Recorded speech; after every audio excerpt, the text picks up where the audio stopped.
Veterans re-entering civilian life face many challenges, including finding a job. Hi, I'm Montel Williams, and welcome to this edition of Military Makeover Operation Career. Today, we have 4 inspirational stories of former servicemen and women who have reinvented themselves and are thriving at companies that value their unique skills. Being a company that is a critical defense industrial-based supplier, Sparton isn't just military friendly, it's military infused. Take a look at this. Sparton's a 120-year-old company that started out in automotive parts back in the early days of the automotive industry, and then got into radio. In fact, we had a patent for the very first crystal radio. Was building TVs in the 30s and 40s, and now, though, we're a pure-play defense company. Every conference room at Sparton is named after a U.S. Navy ship sunk by enemy submarines in World War II. It serves as a reminder that Spartan's ultimate mission is to protect our military. My name is Bill Tody, and I'm the CEO here at Sparton. My name is Luis Colondres, and I am a test technician at Sparton. I respond to any trouble calls for any test systems, any hardware, software, any issues that happens out on the production lines. My name is Kendall Schultz. I'm a test technician here at Sparton. So I was first exposed to the military, when my dad had joined the military, after high school or whatever. I was kind of just not doing anything, didn't really have a career path, so figured I would join the military and get some kind of training.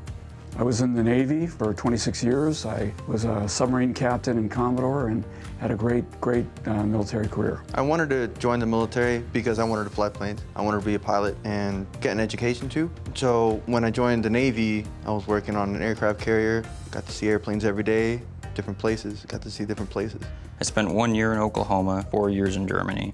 I was in Poland. I lived in Japan for 5 years. Romania, Israel, so just a lot of eye-opening experiences for myself. I had a lot of defining moments during my military career, but the most defining one was on September 11, 2001, when I was in the Pentagon, about 100 yards from where the plane hit. One of my classmates was killed. I was spared, but it really refocused my life that day, the fact that I lived and others didn't, and put me on a different trajectory for the future.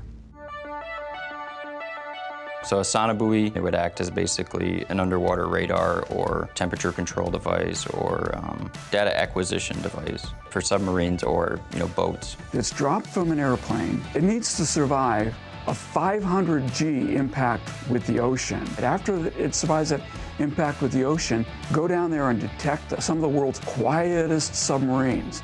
I decided to leave the military because I wanted to be home with my wife, start a family, a more structured lifestyle. That was my biggest push for getting out of the service. I decided to separate really once I hit my 10 years. One of my sister's friends told me about Sparton, so I looked them up. They had a position open in the one I got, and last July when I got out, I basically was only out for 10 days and then started working here.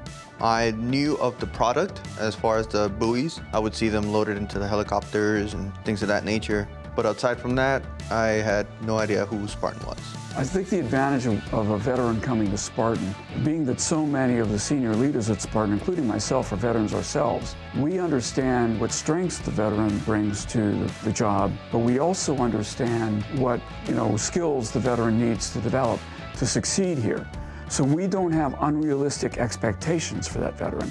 And as a result, I think we have a much higher success rate for veterans coming to Sparton than other companies might. The teamwork, the camaraderie, and how everyone works so well together and understands each other. That's very hard to come by. Sparton is definitely a perfect second career. I was a leader in the military, so I don't need supervision like most people do. That's kind of how our whole section is. Everyone's a leader themselves, so everyone knows when you come into work, you know what you have to do. And that was a good skill that the military had taught me, probably the most important.